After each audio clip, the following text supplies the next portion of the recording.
Hi there, Nancy Mueller here with another Life is All About Choices. We're going to be talking about money today. Money, money, money, money. So that's one of the reasons that you want to hang in there. Another reason that you want to hang in here with us today is because I have my beautiful friend, Jennifer Fontanilla. And Jennifer and I have known each other for a gazillion years. She's amazing. She's wonderful. I love her. And she has a new book. And I'm going to let her talk all about that. But just letting you know, in case you've got your finger on that pause button and like, nah, do I want to watch this video or don't I want to watch this video? You're like, yeah, you totally want to, because I'm telling you it's going to be awesome. So without further ado, I would like to introduce my friend, Jennifer. Jennifer, welcome.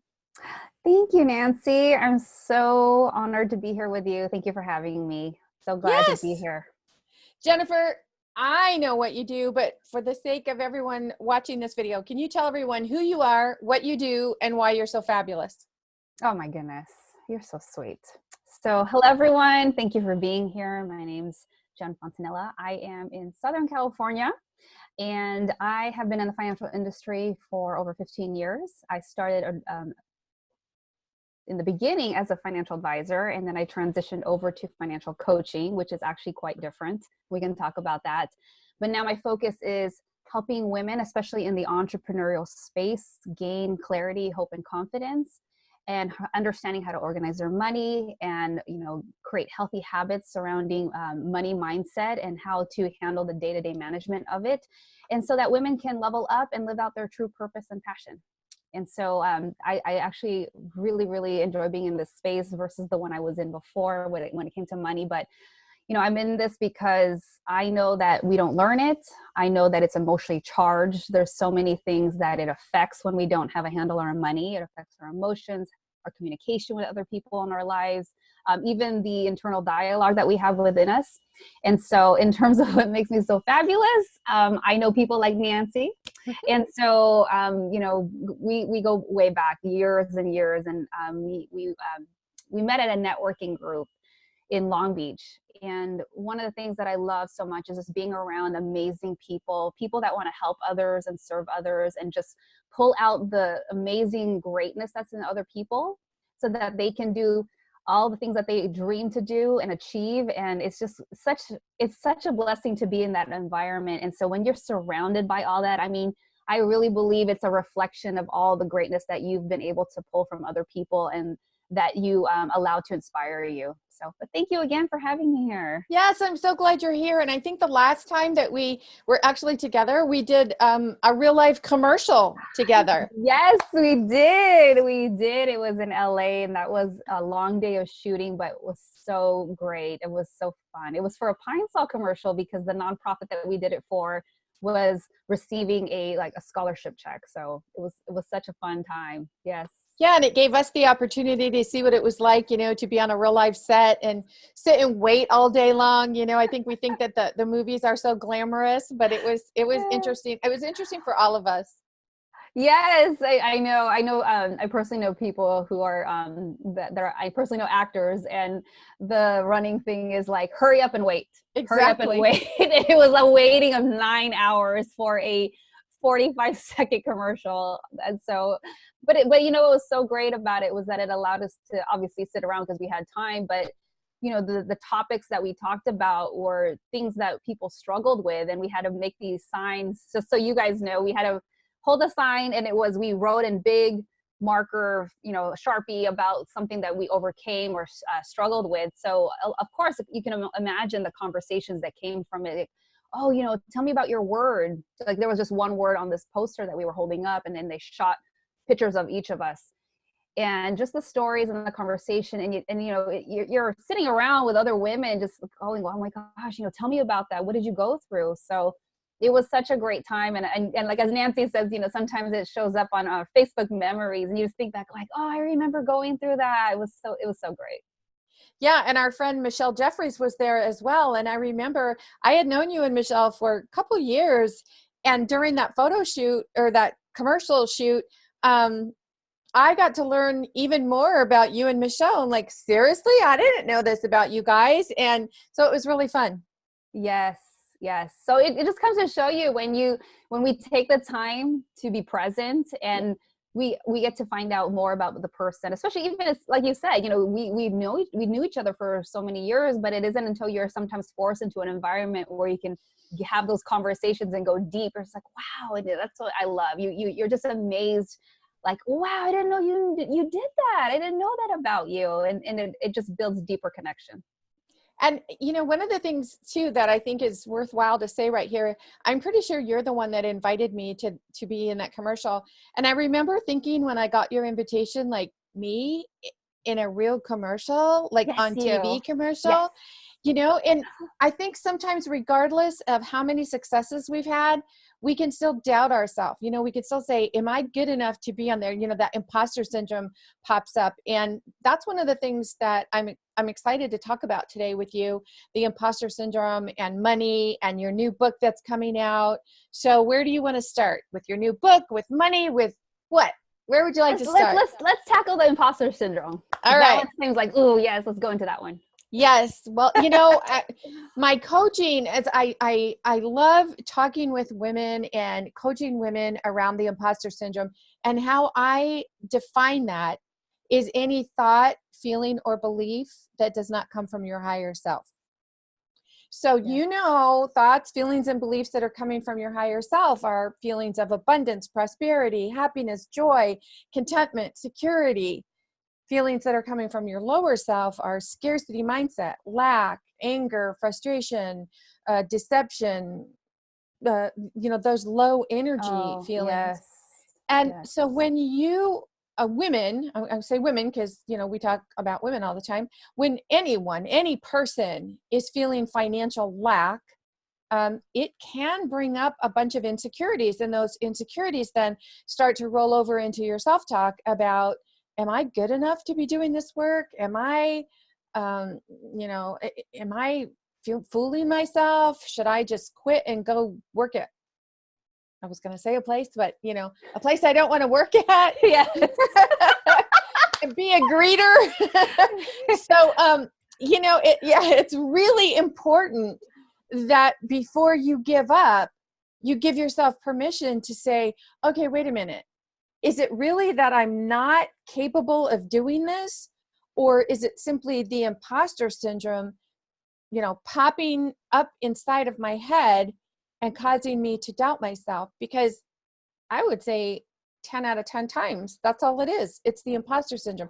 I shouldn't say that's all it is, because it's huge. Because if you have a belief around the imposter syndrome, especially a negative money belief, a belief about lack, it can take you down that rabbit hole of negativity. And that's just one of the worst, when you feel like you can't survive on your own or thrive on your own. And we all know that women stay in relationships longer than they want to sometimes, because they feel they can't get out and be on their own, or they can't take care of themselves financially, or they make decisions about staying at a job that they don't really like because they feel like, well, I don't like this job, but I don't think there's anything better out there. So we make it all about the money. And that's what I'm excited to talk to you about today. Yeah. That's huge. I was just on another call before you and I connected, and the discussion about forgiveness came up. And that's one of the things I'm talking about this weekend, because I'm really trying to change the conversation. I think so many people have already been inundated with the typical financial talk, like, okay, how many times do I need to hear about do a budget? How many times do I need to hear, save for an emergency? Like, we get it. We know that. But I mean, I don't even want to say it anymore because I'm sick of hearing it. Exactly. And I'm sure you all are too. So I really want to change the conversation. And there's a lot of stuff that I've been doing where I'm looking at things differently, because I think we need to approach things differently. Because when you think about it, anybody can just go on Google and download a spreadsheet. I mean, I'm sure there's like a million different files you can choose from. Because I've had that question, like, well, where do I get the budget? I'm like, seriously? I mean, I don't say it like that, but in my head, I'm like, you can get any version you want on Google. But at the end of the day, it's, what's going to work. But, I started looking further behind that. Like, okay, well, why are there so many people that have access to the same spreadsheets, the same files? I mean, shoot, you can even make your own. But there's something that's stopping everybody from progressing and moving forward. And so this is where I think the topic of the imposter syndrome comes in. And this is also where I started exploring, like, you know, there is a lot of I call it financial unforgiveness. And that's something that's a gift that we need to give ourselves. So, you know, a lot of times I think there's people that feel, well, I don't want to forgive, especially if we've been hurt. And they think, I think this is a big misconception. They feel that, well, if I forgive, I'm saying it's okay that they hurt me. Right. And I'm like, no, the forgiveness is, I don't even care if that person doesn't even know that you forgave them. This is for you. Forgiveness is a gift that you're giving yourself. And it's not that I'm saying forgive and forget. I'm saying forgive and let that go. Release. And learn, release and learn the lesson from that. And then how can you grow and progress from that? How can you use that as a stepping stone to take you to the next point in life that you need to do, or that whatever it is that you need to accomplish.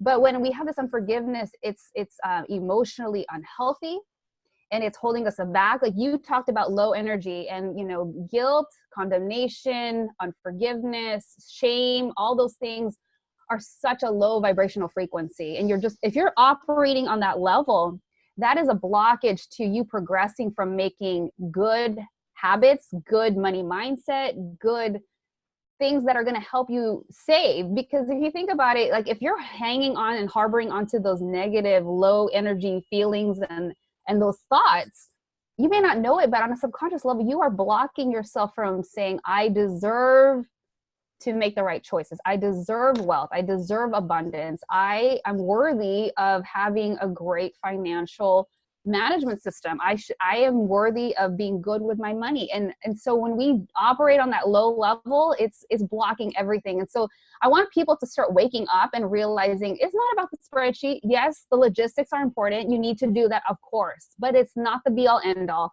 And I think when people start waking up and realizing, are you taking care of yourself? Are you saying yes to yourself?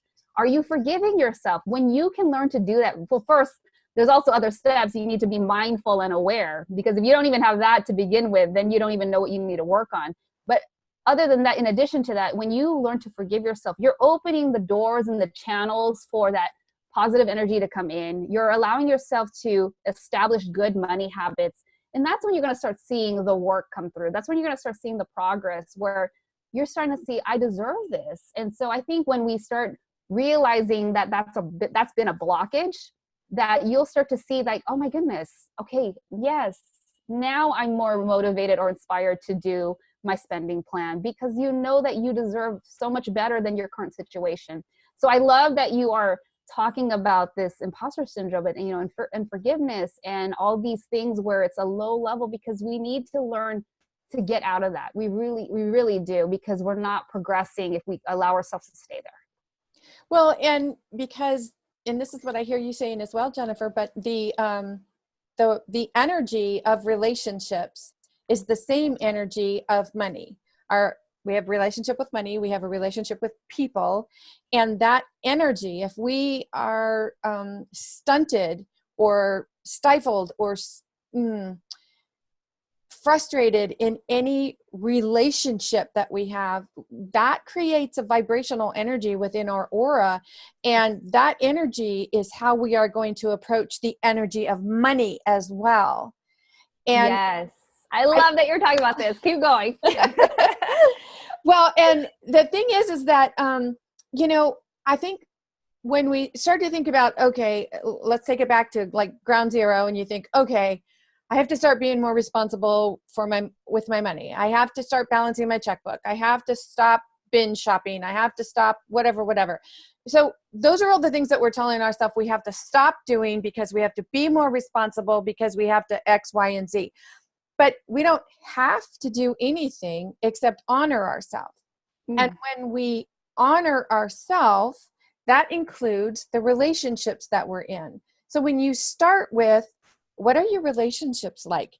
Make a list of all the relationships, your mom, your dad, your sisters, your friends, your coworkers, I don't know, everybody. And then say, where am I in a deficit in this relationship? Where am I not forgiving, or holding on to anger, or holding on to regret, or, you know, a lower vibrational energy? Yeah.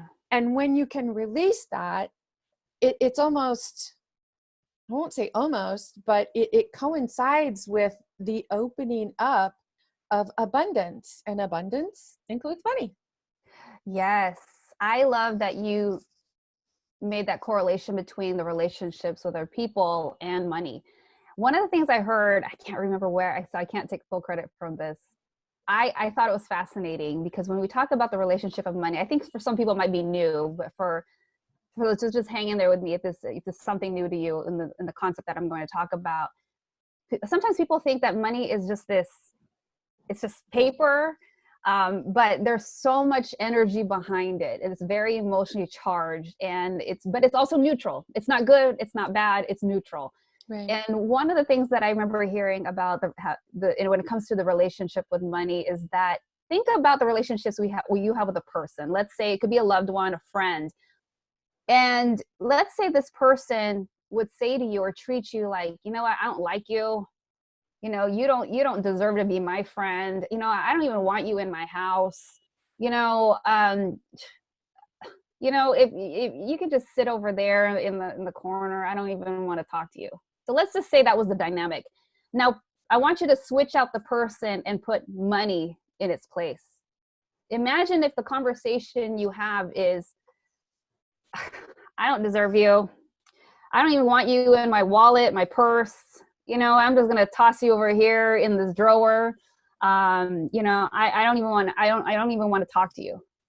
And so sometimes it might not be those exact words, but what I'm trying to equate to you is for you to start thinking, you know, if that was a friend of yours, would you want to hang out with that person? No. So when you think about the money, I know this might sound a little strange, but it's the same kind of idea when you talk about the energy and the relationship that you have with money, because if that's how your languaging is, if that's how you're treating it or looking at it, you have to start questioning, are you blocking your blessings? Are you blocking from you attracting money coming to you? Are you in a situation where you're wondering, like, how come I can't find certain, you know, contracts, or I can't seem to get this one gig? Or it's just because you have to start putting yourself in check. You have to start thinking about the languaging you're using. How are you treating it? I mean, I even learned about to the point where, how are you housing your money? Do you have a raggedy looking wallet? Yeah. You know what I'm saying? I mean, are you just kind of tossing it in like a pencil case? I mean, I've seen different examples in real life in a conference I had been in. And, you know, it made me question, like, thankfully I was gifted a beautiful Coach wallet for my birthday this year. So I was like, whoa. But, you know, before I had that wallet, I had this other one, and it was just a zipper thing. And, you know, it's just like, you know, you're talking about the relationship of money. It's like the way that you treat it, the way that you talk about it is going to determine how it shows up in your life, or does it show up in your life, and how much of it shows up. So just be mindful of that. I want to encourage you and, you know, stretch you to think about, like, you know, what kind of wallet do you have? And I'm not talking about, like, you know, go out there and buy a $2,000 wallet. I'm not saying that. Obviously, be realistic with what's in your, you know, within your budget, or whatever you can afford. But, you know, is it something that's beautiful, like a nice, you know, it's the leather isn't falling apart, you know, is it a wallet, or is it just like a zipper, like, pouch thing that you could put like makeup brushes in? Because I've done that too. And so I look back, I'm thinking, oh my goodness. So just be mindful of the way that you're treating your money and the way that you're saying it, because that does affect what's being attracted into your life and the amount of it. So just be, you know, very, very aware of the words you're using. You know, I love that you use that analogy about the wallet, because I have this wallet that I've had for, I don't know how many years and years and years. And I happened to take this wallet with me when I went to Japan. And every time I open it up, I always think, remember when we went to Japan? I mean, it just, it just has such great memories for me. So everything that I put in or pull out of that wallet reminds me of, like, just the wonderful, beautiful time that I had there, and the people and the experiences. And, you know, so I don't know, you have to have a relationship with your wallet as well. And I had heard about this energy exercise where you can take money and put it in front of you, and just think about it as, you know, that it represents all the money you've ever had. Doesn't matter what, if you put a quarter there, a dollar there, $100 bill, doesn't matter. Just, assume that this money that you choose represents all the money that you've ever had. And then think about your heart chakra and just pouring energy from your heart chakra into this money and just feeling that energy go back and forth. And it's such a powerful exercise. Oh, It I really love is. it. Then you take that money. I love you. But Jen, don't you think that that's kind of part of it, that so many people are taught the love of money is the root of all evil? Oh my goodness. We only got an hour, 45 minutes.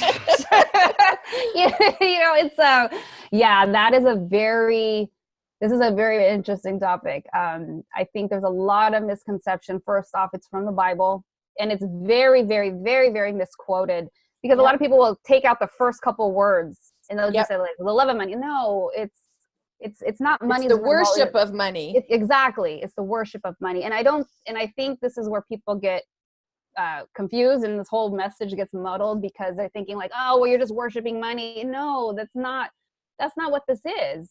Because if you want to get biblical on me, because I can go there, it's not, because I'll just say this, there's a lot of people like, well, God doesn't want this. I'm like, that's not true. Because if you're going to go back into the history of the Bible, I can point examples out to you. Moses, Abraham, King David, Solomon, and on and on and on. God abundantly blessed them. They had gold, they had castles, they had kingdoms, they had armies. He blessed them. So if you think that God was so against that, I challenge you to go check those scriptures out. And in fact, if God hated money so much, there's over 2,400 scriptures on the topic of money, next to the number one, which is love, money. So do you think God is trying to tell us something? Yes. So it's not that we're worshiping money. We're talking about the relationship you have, how you view it. And we're also talking about the greed. Like, where is your heart? Is it that you are, you want abundance? Because here's the other thing, and I'll go into this as well.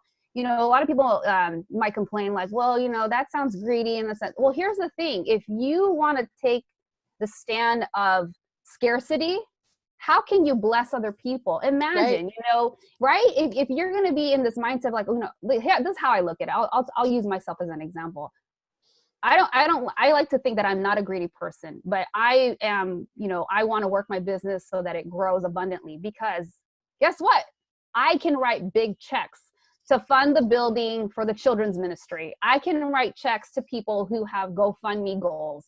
I can write checks to the people who want to support breast cancer, Alzheimer's, NF, whatever, disease or organization supports that. But when you are a place of scarcity, or you think that money's bad or evil or greedy, and you don't deserve it, or God doesn't want to bless you with it, my question to you is, how are you going to bless? You can volunteer, and that's great. I'm not saying that's a bad thing, but imagine how much of an impact you can make if I could be blessing them financially. Right. So, that's always been the topic where I hear them like, oh, it's not accurate. Exactly. Go read the next sentence. Go read the next paragraph in the Bible. The one that came before it.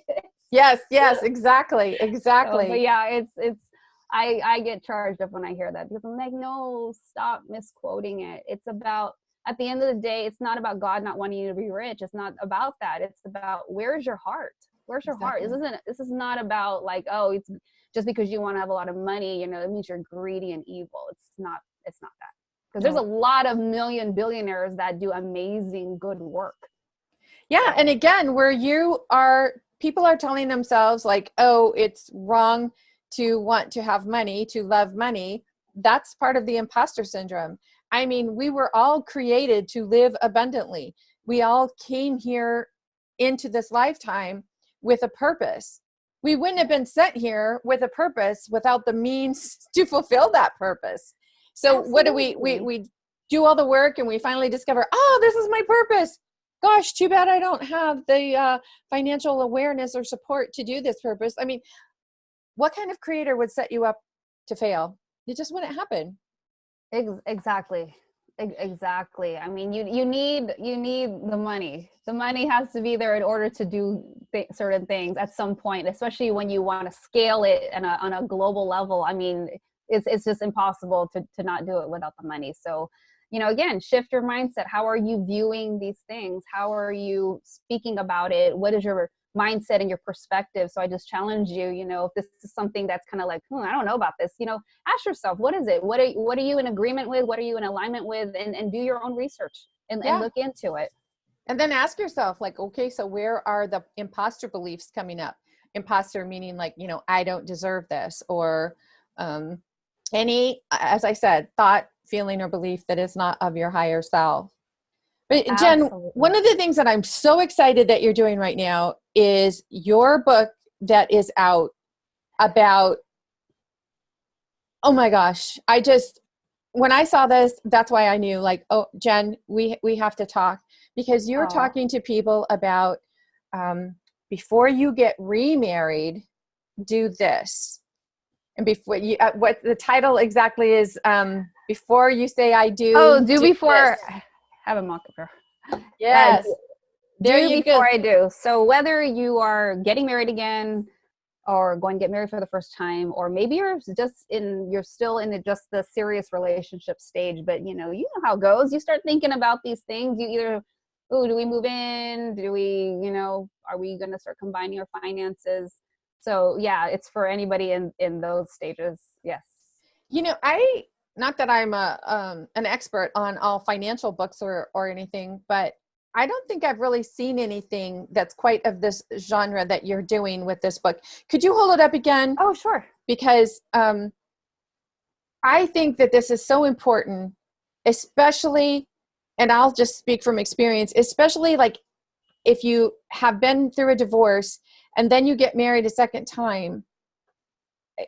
Depending on how long you were married the first time, you have certain beliefs, habits, thoughts, feelings about how money is handled. But that person that you're marrying, even if you talk about it, at length before the wedding, you may not talk about all aspects of it. Like you might find out that this person has other ideas about things. But again, that is going to overlap in your marriage relationship, or your if you're not married yet and you're just thinking about it, it's all going to overlap. So what made you write this specific book? So I personally went through a divorce in 2009, and a lot of it was financially related. Shocker.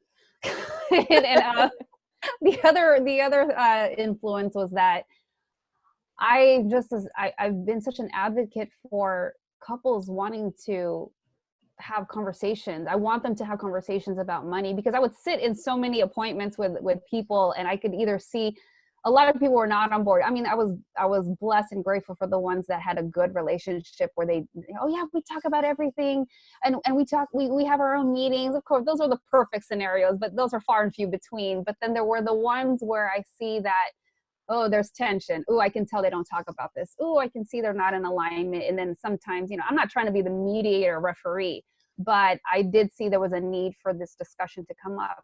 Then you step back and you also realize, like a lot of things in life, we're not taught this in school. So of course, if we're not taught about money, we're not taught about how to talk about it.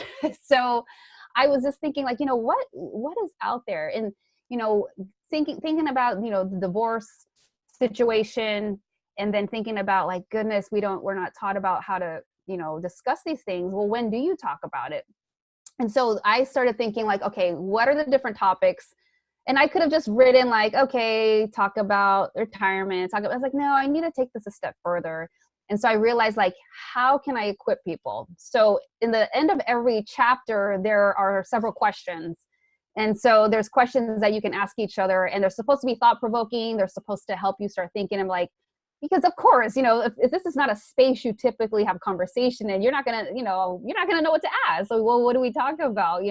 So this is how I formatted it. So you go through the different sections, and I do start with mindfulness and awareness, because I think it's important to do self-analyzation first. Yep. So you know where you're coming from, and then after that, I take you through different areas, like the traditional, whether it's like estate planning, insurance. It could also go into kids and career. It's also talking about retirement.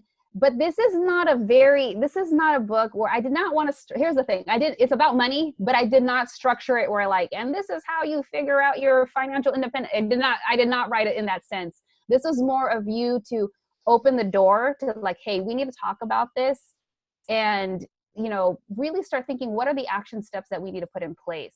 So that's how the book is formatted. Yeah. And it's about asking good questions too. Like you might date someone for, I don't know, 5 years, and you go on trips and you have fun and you do lots of fun things and everything. And so your mindset is simply like, oh yeah, we always have money because we always do fun things. But you might not know that the person who your person that you're in a relationship with is like robbing Peter to pay Paul. Yes. And barely making ends meet and just really good at making things look wonderful on the surface. And then after you say I do, which is why I love how you titled that book, then you say, ooh, that's not so good. Now what do I do? Exactly. I can't remember, somebody made a joke of me like, you need to write a book like, all right, now what do I do? There you go. I said I do. Now what do I do? Yeah, now what do I do? Yes. I was like, that's so funny. But yeah, that happened to me when I met my ex. I knew what he was making. This was like 20 years ago. I knew what he was making, and so I was like, "How is he affording this single family home?" And I'm like, the numbers didn't match up in my head. This is even way before I got into financial services. But I mean, it doesn't take much to figure like how the heck are you paying for this rent or this mortgage, right? And so later on, so you're talking about these vacations. So everything looks great on the outside. And then it was later on, I found out that the money was coming from a school loan. And I'm just like, oh my gosh. So yes, that's the thing, you see what's on the surface on the outside, but you haven't really dug into the trenches to find like what's behind the curtain, what's behind the scenes, what's really going on. And that's when you have to get down and dirty and look at what's on paper. And some people are afraid to you're afraid to do that. But let me tell you, and I said this extensively throughout the book, like you don't want to find out the hard way. And I share examples of things I personally went through. I mean, and some of them are doozies. So, I mean, it's like, I'm telling you from experience, like I went through these things myself where I'm just like, I mean, I even look back, even when I was writing, I was like, I can't believe I did that. I mean, that's so crazy, but if this helps somebody else prevent them from going down that road or making a crazy mistake like that. And then, I say all that, but remember what we talked about earlier, forgiveness, it's interesting. You have to understand that it's so important to talk about it because it will become a mess. It will rear its ugly head later on. And then I talk about the ramifications, how it is affecting you buying a house. You want to, everybody, many people, I should say, have that dream of buying a house, but if your credit's messed up, how does that get affected? I even go into the topic of, have you had conversations with your elderly parents? Because that becomes another topic where I wanted to cover things that can potentially create tension in the family dynamic. And so some people, and I've gone through this personally, I've seen people go through this where the parents are elderly and now who's going to take care of them? Okay, well then how are you going to split the cost? Well, and let's say there's siblings, the siblings that don't have, that have children will look at their siblings that don't have kids and be like, well, you don't have any kids, so you should pay more. And so then it's like, is that fair? Is that, is that equal? So it's just like, you can imagine this family tension. And then even when you're not prepared, when it comes to burying a loved one, where's the money going to come from? So, it's the thing is, the key I would say is that it should be preventative, that you should be prepared. You shouldn't be having these conversations in the midst of going through it. It should at least be like, okay, we talked about this. This is not like the first time we're touching upon it right when it's happening, because that's not the right time. You can't think clearly. You can't be present, and you can't give it the attention and the planning it needs. And sometimes the planning can't happen in 2 weeks. It's going to take a while to implement contracts or paperwork or documentation. It might require you meeting with an attorney or whatnot. So being prepared and doing this proactively and doing it from a preventative measure versus like reactionary, I think saves so much tension and confusion. And, it's like, why would anybody want to live in that space? So this is about really preparing yourselves so that okay, we're covering the important things, because a lot of people don't want to talk about it. And there was a study that Fidelity does every couple years. It's about marriage and money. It's amazing the percentages of how much information the partner does not know about the other person when it comes to their money. Well, So we're trying to open that. Yeah. And again, that's what we talked about with relationships. You know, it's so important. That energy of money is the same energy of relationships, and right there. And if you're like, well, I don't want to ask questions because it might put a damper on the engagement party or the wedding party or the whatever party. And you know, it's funny. I remember when I got divorced, my friend kept saying, now, when you start dating, if it gets serious, you need to ask for his financials. You need to see his last 5 tax returns. You need, Right. And I'm like, what? You know, but seriously, maybe not after the second date. well, no, I'm saying if it gets, you know, Yeah. serious, if it gets Of to that course. point, but especially for those of us in California where everything is, you know, Common law. yeah, what's Community yours property. is yours, what's mine is yours, and what's yours is mine. And, you know, you have to think about all of those things. Absolutely. It's so true, because, you know, I think that's disturbing is that, you know, I understand love and passion are important, of course. But I think sometimes the thing that we miss the ball on is like, are you financially compatible? And I also talk about in the book, you know, people's money history. Like you mentioned too, it was great about how, you know, if you get married again, that person went through different things and you may be used to a certain way. And so I think it's really important for couples to also ask your partner, and I forget what chapter it was, but you need to find out, like, what is that person's history? And I take people through a core process where I have them analyze, okay, what inherent traits did you get from your mother? Which ones did you get from your father? Which ones are self-actualized? Because then you start to realize, you know, here's an example of the story I had included, was that one spouse could be used to seeing his mom handling the budget, doing the bills, right? But maybe his wife, when she was growing up, she didn't see her mom doing any of that. Her dad handled everything. Her dad took care of everything. Mom just was, you know, taking care of the house. So when these two get married, the husband has these expectations that his wife is going to do what he saw his mom do. Yeah. But then she's like, I don't do budgeting. You know, I didn't handle any of that because that's not how I grew up. So now there's this tension. Well, like, well, you should be doing it. Well, no, I don't handle that. And so when you don't understand people's backgrounds, at least start to explore, you will not have an understanding of where do you need to start having this conversation and where are you going to meet in the middle so that you can accommodate and be aware of each other's background history and growing up and what money mindsets have been implanted, so that when you are now together, how are you going to make it work? Being cognizant and aware and mindful of each other's past history and how you grew up. Jen, I have a vision that your book should be in every jewelry store. That's a great idea. I mean, think about it, you know, because it's like this book will help you ask the questions that you might be too embarrassed to ask or not, you know, I don't know. Basically, it's like, yay, I do. Good. Now read this together. Right. But pay for the ring first. Exactly. There you go. But yeah, I mean, like I could totally see you, you know, combining your work with jewelry stores and, you know, that is a great idea. Yeah. Like, hey, I don't know, put 2 or 3 copies in a jewelry store and just see how it goes. And you might be surprised that people will say, oh my gosh, I'm so glad that book was there. Oh my gosh, I should totally look into that. I love it. It's so hey, I want royalties if that works. I know, I will. So Jen, can you tell people where to get your book, how to find you, how to ask you questions and all that good stuff? Definitely. So you can go to the website. It's just the name of the book. So let me see that. Yep. So much light. Do Before I Do. Yep. You can go to dobeforeido.com. And it'll even give you more information about what I cover in there. And then you can even get a free download about the 5 ways of managing money together. And you know what, I will give you a link if you want to share the first 3 chapters with your audience. I'd be more than happy to gift that to you guys.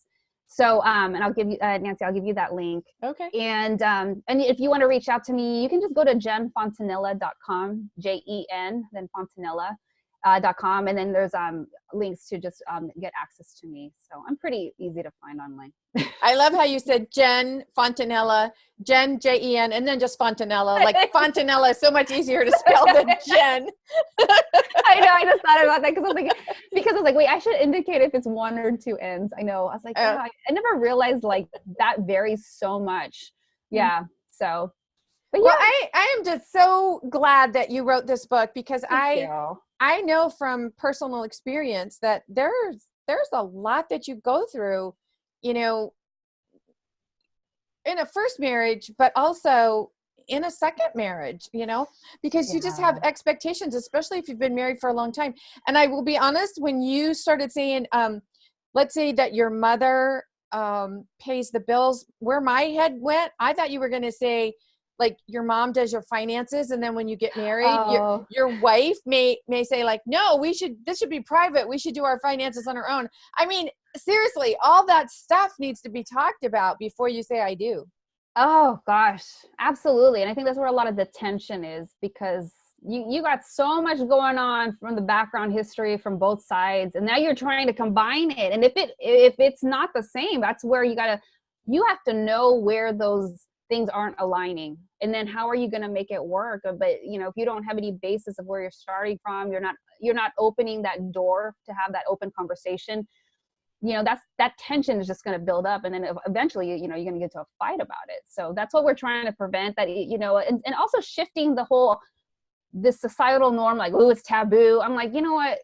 Come on now. The way things are, especially, you just look at any social media platform, like, you're already talking about politics and religion. Like, come on, like this whole thing about not talking about money, let's let that go. Like we talk about sex more than we talk about money, for gosh sake. Exactly. I'm like, goodness, like we have to. I don't even know where those things come from, but it's like we have to talk about these things because it's such a problem, and it's like the number one reason for divorce. It's money. It's communication, but it's the communication about money that's leading so many people to divorce. So, you know, and then that's a whole nother Oprah. It's a whole nother topic. But yeah, I think this is so important for people. Just communicate and have open conversations, and stop being afraid to talk about money, and stop being afraid that, well, I don't want to, you know, I don't like, look, when are you going to do it? When you're in court? Yes. When are you going to do it? When you're on the brink of getting a divorce? Like, that is not the time. You don't want to be talking about that. So you got to do it up front and save yourself. Trust me. Trust us. We've been through it. Yes. Save yourselves. There you go. Thousands of dollars. And not only that, but think about it. This is where the imposter syndrome crops up too. Like, if you are in a relationship and it got to a point where you get engaged and you're so excited and like, yay, I'm so bajiggity, I'm going to get married and it's going to be wonderful and all, you know, rainbows and unicorns and life is going to be fabulous. And, you know, you are not allowing yourself to have this conversation right there. You're stepping into an imposter syndrome where you are not allowing yourself to be all powerful and say, you know what, I need to ask this question. If you, for some reason, will not answer this question, then that is something we need to talk about. The why won't you answer that question? Because by the time you say I do, there should be no secrets. Absolutely. I completely agree. I agree. You should be going into it knowing, you know, as much as you can, especially finances, you know, history and stuff. You know, what was crazy was that people were more willing to talk about their this was in the fidelity study I had done in the research, was like people were more willing to talk about their sexual history than their money history. I was like, funny? Wow, that's crazy. I'm like, okay. Or we talk about genealogy. We talk about, you know, health. Like, okay, are there any health issues on either side? You know, that kind of thing. But we go like, oh, money. Oh, stop right there. Yeah. Don't ask me. Yeah. So we need people to really open up about the money and let the money talk flow so that they stop damming up the energy flow. Exactly. Come on. Yes. Flow. Everything. Flow and abundance and prosperity. Exactly. Yes. Jen, thank you so much for being here. I really appreciate it. This was a fun conversation and very lighthearted. And I really hope that all of you who watch this video will think about what we said. We're having fun, but that's, again, what life is all about. It's about having fun. Nothing needs to be all serious, that you can't approach something with love and fun and happiness and joy. Those are all high vibrational, higher self feelings. And that's where we want you to stay, so that you don't have to experience the imposter syndrome around anything in your life. So I hope that you really got something out of this. Please share, please subscribe to our channel. My vision is that this channel will really be a place where people can turn to, because I have so many fabulous guests that have conversations with me on all sorts of topics. And, I want it to be a place where people say, I'm feeling kind of, hey, maybe Nancy talked to someone who has an answer to this. So check us out here first. And life is all about choices. In the meantime, this is Nancy Mueller saying ciao for now.